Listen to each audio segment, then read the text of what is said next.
Good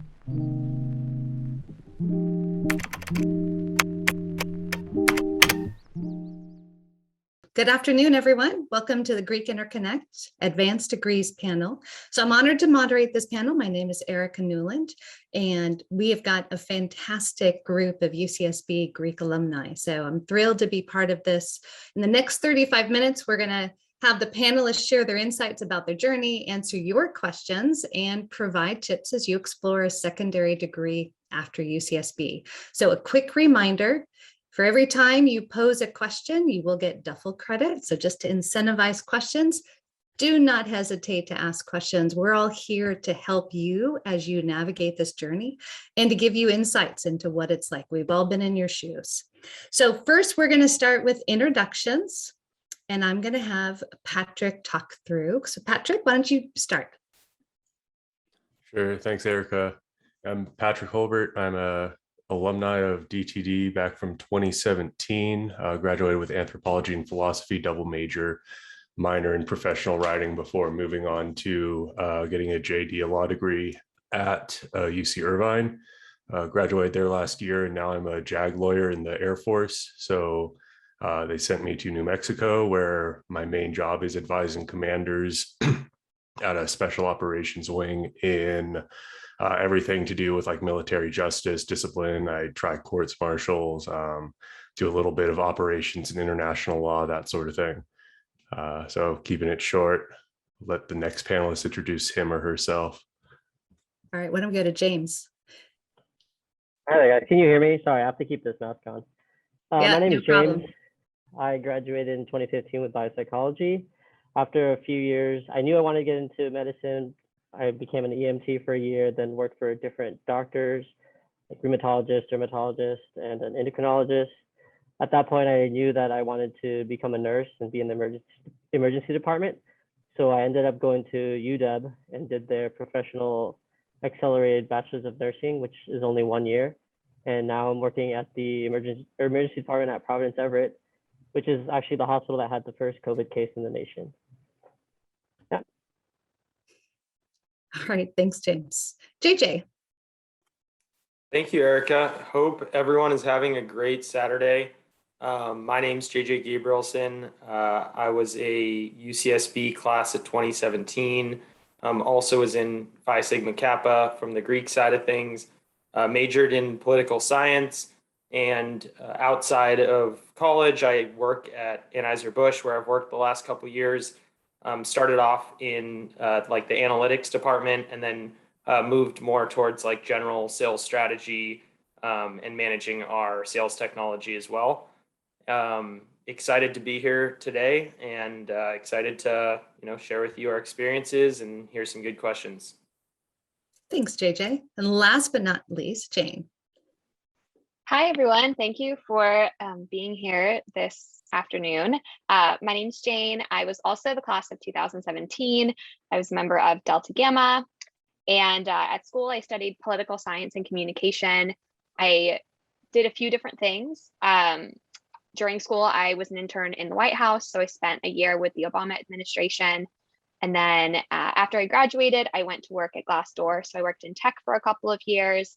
And then I spent the last 2 years working for a criminal justice reform nonprofit in Washington, D.C.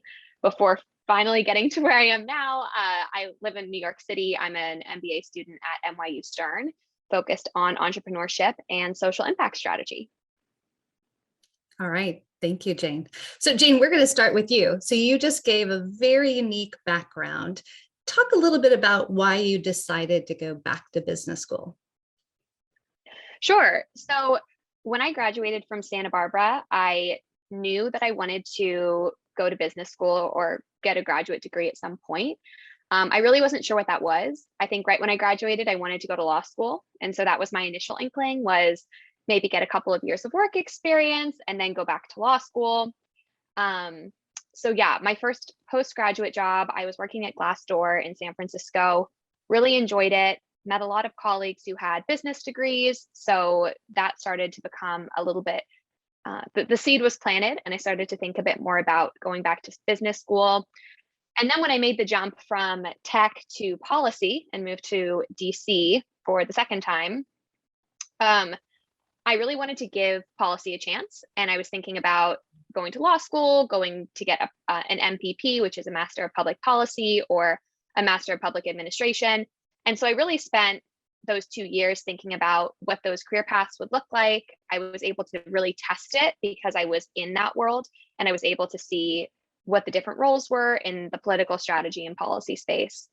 And ultimately, after talking to a ton of people that I really looked up to, I made the decision to go to business school because I was given the advice that it was very transferable. I could use it in both the public and the private sector. A big consideration for me as well with going to graduate school, which I know is not a rare consideration, was affording it. And business schools have much larger, much deeper pockets and a many more opportunities for scholarships. So that was something I thought about too, was what degree was going to be financially feasible. And yeah, I ended up at business school, and it was an amazing, it's the right place for me. And I think a huge piece of that was taking the time to actively test out different things and test out policy and talk to lawyers and talk to people who had gone different paths, and then ultimately realized this is the right place for me. And as you went through the application process, did you do something to kind of share your story? I mean, how did you make it something that helped get you in versus, wow, that's interesting, but we don't know what it means? Totally. Yeah, I was really self-conscious about applying to business school with a political science and communication undergrad, and then with time in tech and nonprofit. I felt like I was kind of the black sheep, but it actually really helps you if you have a non-traditional background going to business school. The whole idea of business school classes is they're really trying to fill out the most diverse class possible, so that when you are in your classes, for example, a couple of weeks ago, we were in a marketing class talking about how some companies are designed to be short run or long run companies. And he asked if anyone had an example of a short run company. And I raised my hand and said, well, many times a nonprofit will be a short run company because they're trying to work themselves out of business. And so I was able to bring in my unique experience to that class discussion. So especially with business school, which is really all I can talk to, if you don't have a quote unquote traditional background, like there are plenty of people in my class who have finance backgrounds, sales backgrounds, tech backgrounds. But what they're really looking for, and what any school is looking for, is for you to go out after you graduate and make an impact, and for people to know, oh, that person went to this school. So if you can tell a story of how you are going to continue to push yourself and serve and give back, and work hard and make an impact after you graduate, schools will want to talk to you, no matter really what your background is. And I think that's a really good point. There's no one right background. There's no one right path, just like we heard about when we listened to Dana talk. So it's how you create the story and you talk about the impact no matter where you are. So that's a really good one. Thank you. All right. Yeah, so let's move on. James, can you talk? Is it okay now? I know you're at work, so. Oh, you're on mute. Yeah, I'm good. I can Okay, talk. great. Hey, so I wanted to ask you to share a little bit more about the decision-making process that you went through to go back to nursing school. How did you decide to do that? What were some of the, what would some of the tips that you'd share with people? Yeah, so UCSB is a great school, but one of the bad things about UCSB is we don't have a really good medicine or pharmacy program, nursing program. So when you come out of UCSB and you want to go into medicine, you kind of have to make that decision to prepare to whatever degree school, whether it's nursing school, PA school, or MD school. So what I did when I came out was I wanted to get my feet wet and figure out where I want to go first. So I became an EMT in LA for a whole year. And then I was burnt out by 3 months. That's how crazy LA is. And from then I decided, I was like, maybe I should go look at like a clinic and see how it is, not when it's like out there, like a normal like office visit clinic. So I ended up working for an endocrinologist at Sansom Clinic for about a year. And then I wanted to reach out some more and figure out if this is really what I wanted to do, and ended up working for a dermatologist. And then after that, I still wanted to like see if this is it for me. And I ended up working for a rheumatologist. Wow. So after that, I figured out that I can't do in office, in clinic work. It just got too boring for me. So I Mm. decided the best way for me to get back out there and make a good living also that fit my lifestyle was to go back to nursing school. And they have these programs where it's an accelerated program where if you already have a bachelor's degree, you don't need to do another 2 years to get your nursing degree. You can just do an 11-month program at UW. And those programs are really competitive because they only let people in if you've been in, like, worked as an EMT, worked as a CNA, worked as a medical assistant, because in medicine, the burnout rate is so high that you really need to know that this is what you want to do and you've experienced like what it's like to be out there in healthcare. I decided to go to nursing school just so I can get into the emergency department. And once I finished that program, I got into the emergency department. And it's the lifestyle I wanted because I work 3 days a week, 12-hour shifts, 4 days off, make pretty good money. When I was working with doctors, they were always documenting. They always had work on Sunday night to prepare for Monday. Me, I just come into work 3 days, don't have to do any prep work, and I deal with my patients here and then leave. Then I don't take anything home with me. So yeah. Well, one thing you just mentioned, which I think is important, is you talked about all of the opportunities that you had for experience to really test and see where you were interested. Talk a little bit more about how did you get those opportunities? Yeah, so you can actually, there's a lot of certification programs. I went to UCLA for their 3-week EMT program. Usually those programs are a whole semester at community college, but UCLA has a unique program where it's 3 weeks, they get you in and out, and then you're on the field on an ambulance going around LA, getting all the experience that you need. I know some people went into medical assistant school instead and I have a lot of friends who ended up going to PA school or MD school, but everyone had to figure out some way to work in the healthcare field or some point to get the application better for the schools that they wanted to go to. And did you use your network? How did you find those opportunities? So I knew a lot of people who were applying to different schools, and you really just have to keep up with your friends and ask them what their experiences were when they were applying to different schools. That's the key. When you graduate from UCSB, it's not like you really have to keep up with your friends and check in on them and see what they're doing because they can give you the best advice and they could give you a foot in the door. I got that job in Santa Barbara as a medical assistant when I came back from EMT because one of my brothers from my fraternity had a job there. So he got me in to land that job. And those are the connections you need because if you're going to be in a certain industry, you need to know people in that industry to even get past the application to like even get that job. Yeah, and I'm sure all of you guys have experiences where you get those connections through your network and then it turns into something entirely new. And so leveraging them, of course, starting today for everyone on the call, but leveraging those in the future is really important. Thank you, James. That's great. So Patrick, I want to turn to you and talk a little bit about your background. So one of the questions that we had that was sent to us earlier was from a student who talked about, hey, look, I don't have great grades in school. Am I even going to be able to go to law school? Like, how much of a hindrance is that? Can you just kind of give your own perspective on that? Sure thing. So yeah, I did not have the greatest grades going into my second year at UCSB. I think my GPA was like a 1.8 or something, like really not good.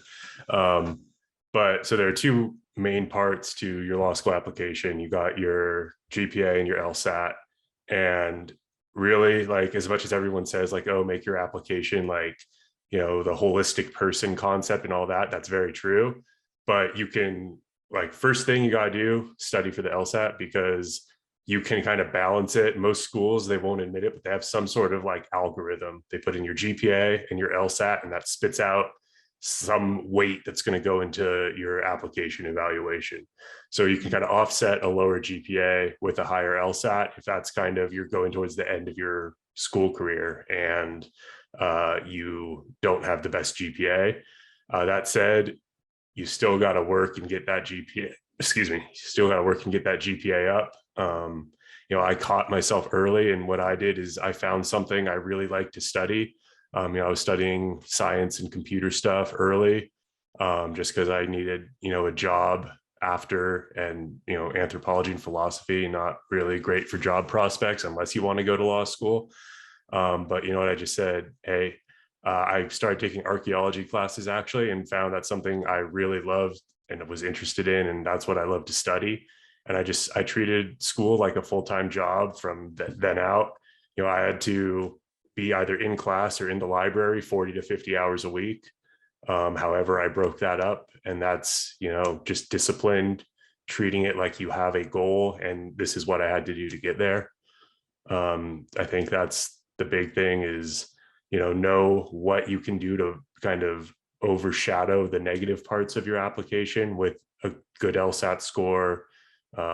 Once I realized, like, yes, law school is what I want to do, I went and interned with the Santa Barbara Public Defender's Office.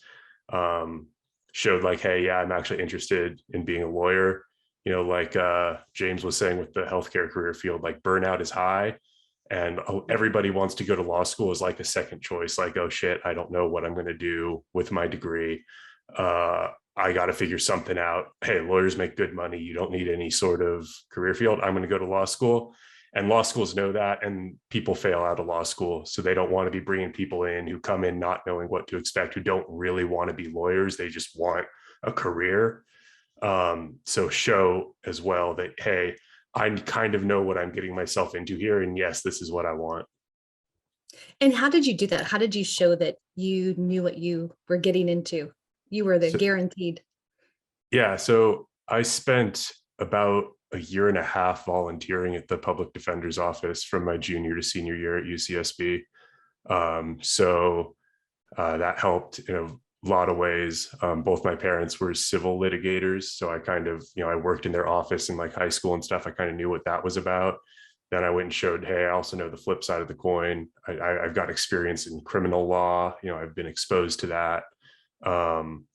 And went there and I did good work. So I got to, really solid recommendation letters from the attorneys there. Yeah, those are great examples. And did you use your network to find some of those opportunities? I guess in a way, in the sense that I knew that, any government service or nonprofit service, they'll take free labor. So if I, be willing to go out there and work for free. I know it's really hard in school. In law school, I did the same thing. I worked for both the Air Force and the Marine Corps for free. Fortunately, I had a scholarship to law school, and the Air Force, I got hired early on as a first year law student, and they have a program where I knew they were going to pay off some of my loans. So I kind of had that flexibility to do some of the work outside for free. But yeah, that's one thing is anybody will accept free labor if you're willing to give it. And it's keeping the focus on what's the end goal, right? And you're willing to sacrifice the financial benefit in the short term for that end goal. No, I think that's great. Mm-hmm.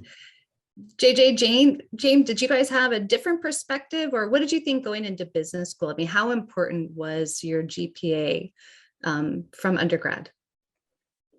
Yeah, I think, just like speaking for myself, I think it's important, and maybe, I don't want to speak for law school just because I know each kind of graduate profession probably has different, I guess, prerequisites, criteria that they look at. But at least for the MBA, I think experience is probably equal, if not much like more heavily weighted, because at the end of the day, just like test scores in any format, it's a good barometer of how much someone is willing to put into studying, to understanding concepts. But I don't think it really makes or breaks like what a person's going to add and contribute to the company.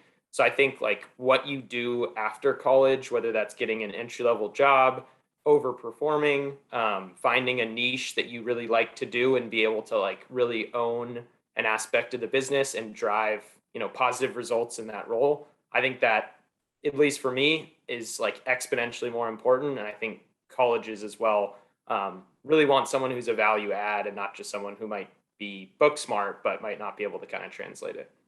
Mm-hmm. Yeah, that's a good point. How many years did you wait before you decided to go to business school? Yeah, no, I was going to say, I think I skipped over that in my introduction because I wanted to be brief. So maybe I was a little too brief. But yeah, I guess quick background or how long I figured out.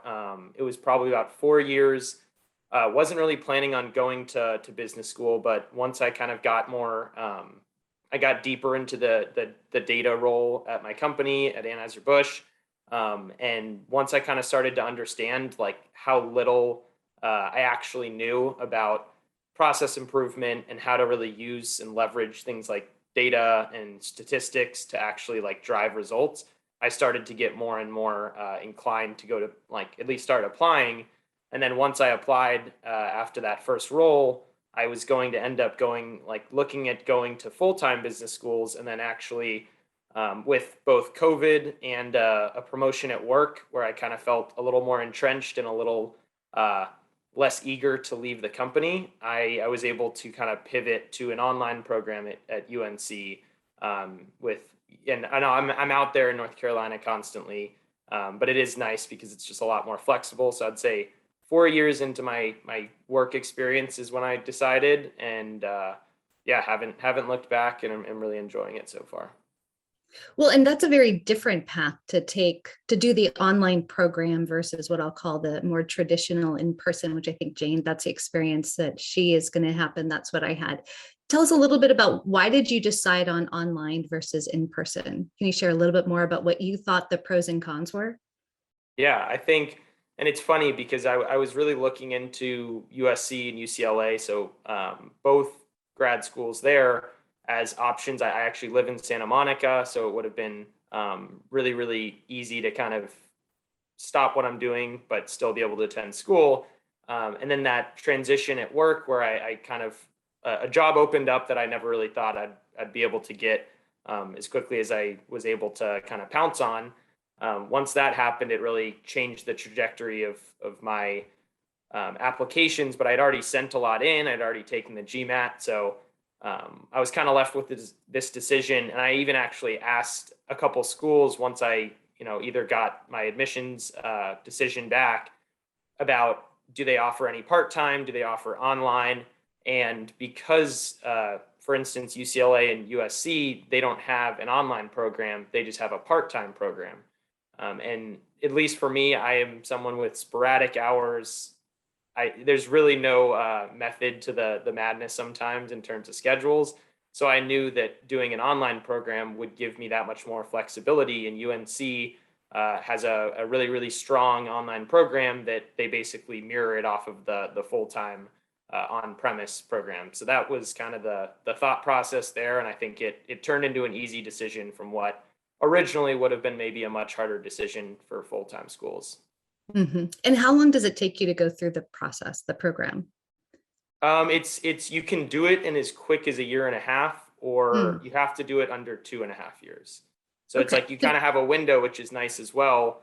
A great example that they always use are some people that I'm working with are older, maybe have families, and I think taking off a quarter won't really hurt you in the long run because you have such a long, I guess, scale of when you can complete it, that you can actually even take off a quarter if you get maybe promoted and wow, this is going to be a lot of extra work.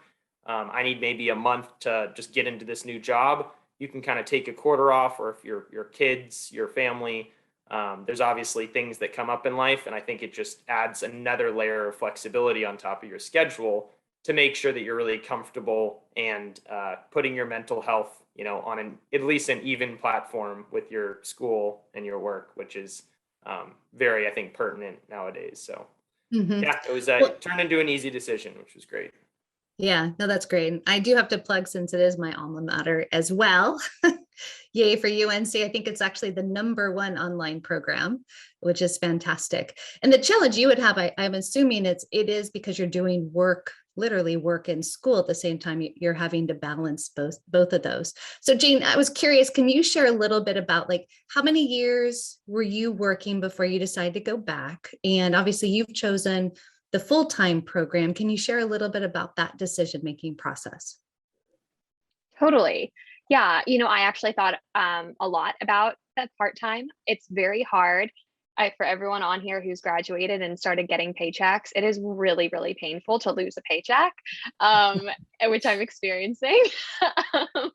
And so the part-time program, I think if you find a program that works for you. I think it's a really smart move, especially if your company will help you pay for it, which is often the case.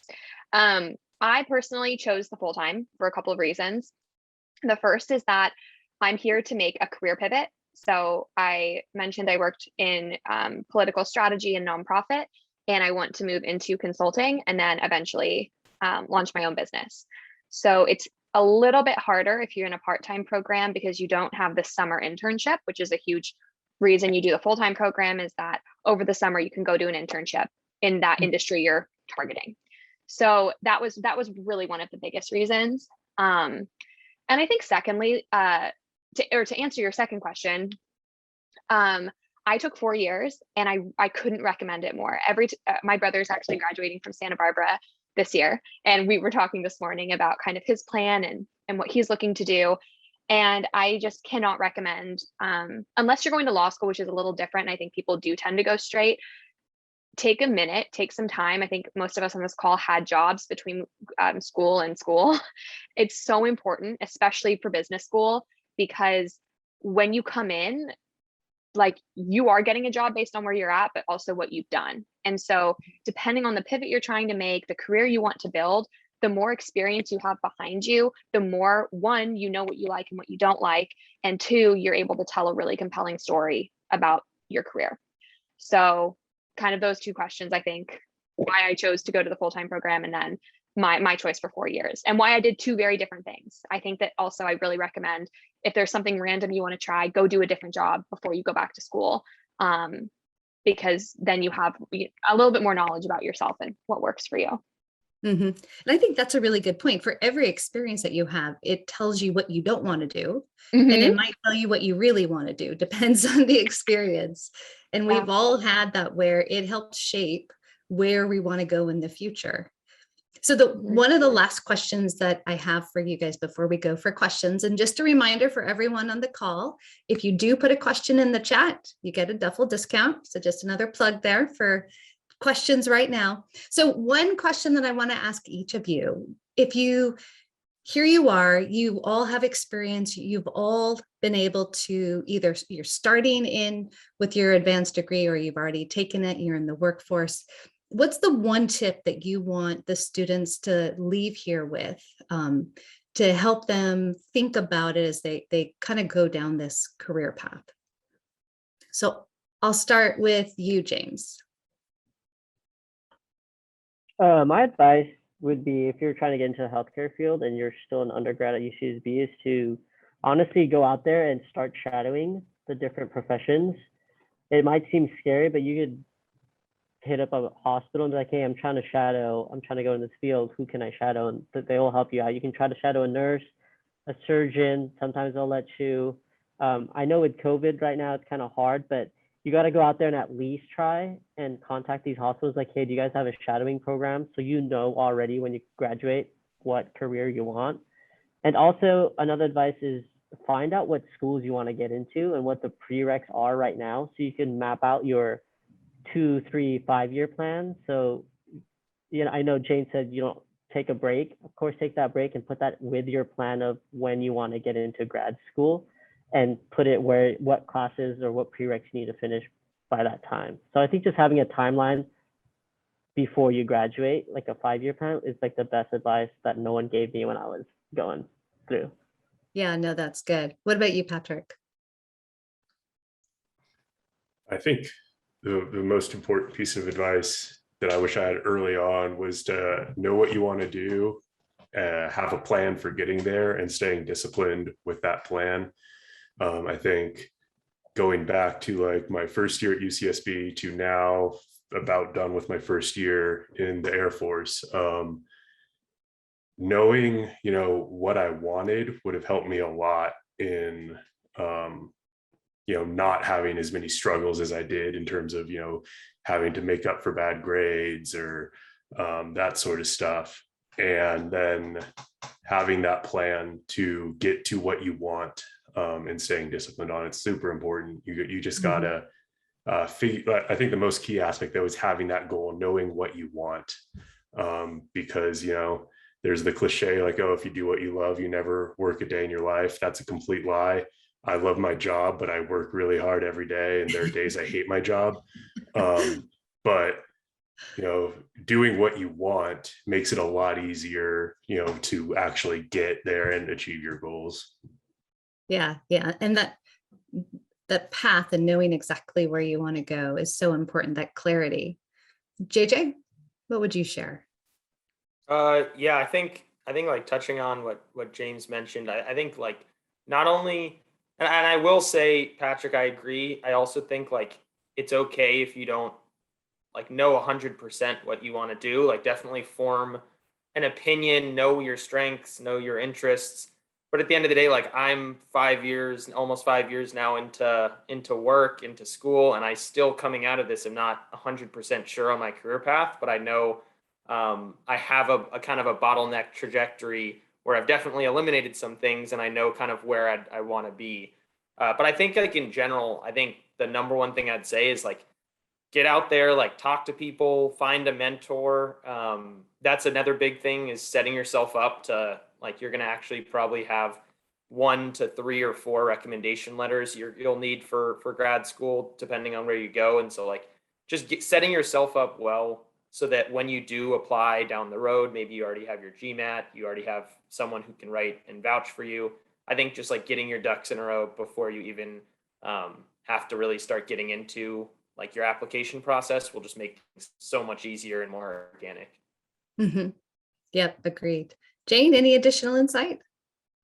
I think all that advice was really good. I would say one thing I would think about is when you don't know what you want to do, there's a tendency to like fall into something and then become petrified that you don't want to try anything else because you don't know what the perfect job is.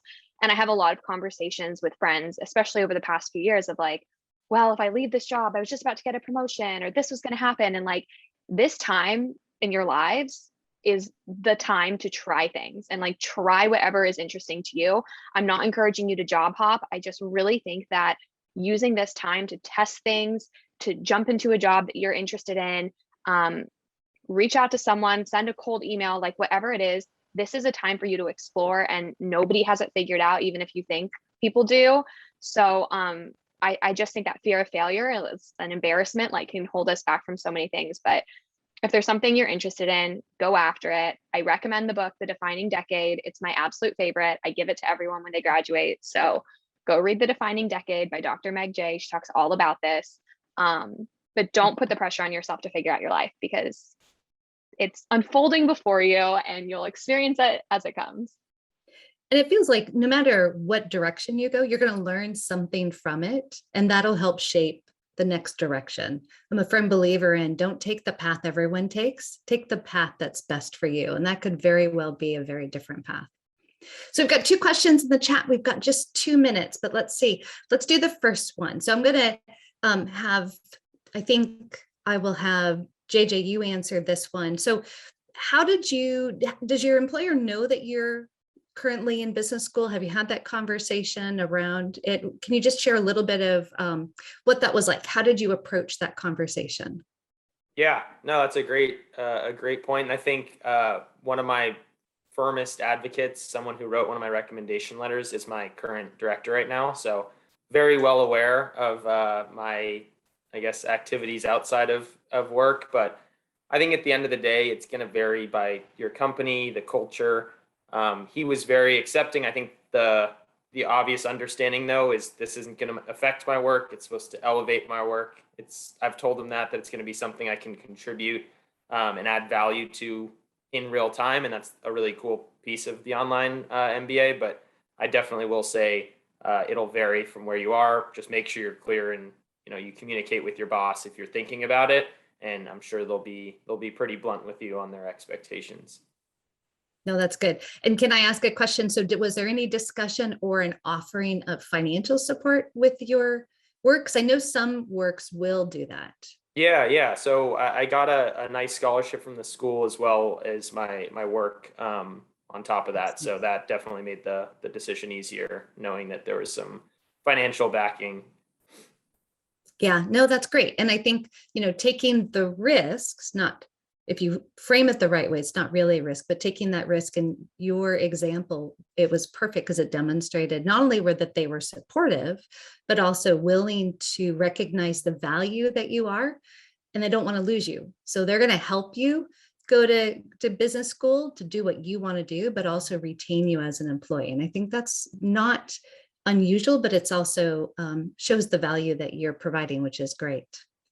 So the other question that we had in the chat was around, we're all Greeks, part of the Greek community, and sometimes people outside the Greek community, that can be a negative. And so the question was, have you experienced a negative situation because of your background and your affiliation? Or I'd like to shift it around and say, have you leveraged your connections as part of the Greek community to help you? So I'll open that up for whoever would like to answer it. I'll answer real quick. I don't know if it ever harmed me in getting a job, but I wouldn't know, because then I guess I didn't get that job, but they never told me. But having that Greek affiliation on your resume, when I was in EMT, when I applied for a job, he literally was like, oh, you were in Greek? I was in Greek. I was Fiji and UCLA. All we talked about was Greek stuff, and then we actually got to the interview, so it kind of helped. But also, every time I see somebody that's in Greek later on in life from undergrad, I know that that person will be someone who's very sociable and open and able to like keep a conversation and be part of the team, and they know what it's like to be part of a huge organization and work together. So I think it helps you a lot having that Greek affiliation in your resume. Good, thank you. Anyone else want to share? Yeah, I mean, I think it's always about, like, I've never had a negative situation arise from that. I think it's always incremental and it's positive. I think if someone, like James said, if it was a negative to them, you probably didn't hear about it, because I think it'd be like a discrimination suit or something. But no, I think in general, like James said, anytime you meet someone else that's in Greek life, it's just another thing to talk about. It gives you another kind of degree of separation from a lot of people that you're going to meet in your professional career. I actually have two people that went to UCSB that I work with that they were crossover with me, never really knew them, and it was just an automatic talking point. So I don't think the Greek connection is ever really negative. Yeah, at the end of the day, I think both of those are really good points. We're all individuals. We all bring uniqueness to the table. We all have backgrounds, whether it's playing sports in our free time or it's involved in nonprofits. And Greek is another one of those. Being part of this community, not only is it something that you're passionate about because you joined it when you were in school, but also you can leverage that to have opportunities in the future and networks, because you always know you can reach out to the community of both your local chapter as well as anyone else that's in the Greek community. Okay, well, thank you very much. I want to thank everyone on the panel. Thank you very much, everyone who joined. So I'm going to pass it to Eugene, who's going to give the closing remarks. Eugene, you are on mute. There you are. Hello. Good afternoon, everyone. I want to take the time to recognize, and sorry, I'm trying to pull up a slide here. Just want to take the time to recognize one of the members of our planning committee who unfortunately passed away during this planning cycle. Dylan was a member of Delta Tau Delta as an alumni liaison, and additionally, he was active in the All Gaucho Reunion Greek Fest, and a Greek Interconnect board member as well. So I just want to take the time to pay our respects to Dylan. He was an integral part of this event, not only this year, but in years past as well. So, and then lastly, some instructions for what the next steps are. There will be a survey, and I see it now in the chat. So please take the time to fill out the survey and give us the feedback so that we can make this event even better next year. And I hope you participate next year as well. Also, please sign up for Gaucho Network. It's a great opportunity to be able to connect with other gauchos. So I want to make sure you do that. There will be a spreadsheet that you can use to network. I believe the link is also in the chat now. And the event recordings will also be available. So you can see not only this event, if you wanted to go back and see a replay of it, but you'll be able to see the ones that you were unable to attend as well. And then the duffel codes will be sent out next week if you ask a question. And if you're interested in becoming a member of the planning committee, please reach out to Soleil, and her email is there on the screen. Thank you again, everyone, for attending. Thank you, Erica and panelists, for doing an excellent job and sharing your experiences with the students. Absolutely. Thanks, everyone. See you next year. Bye.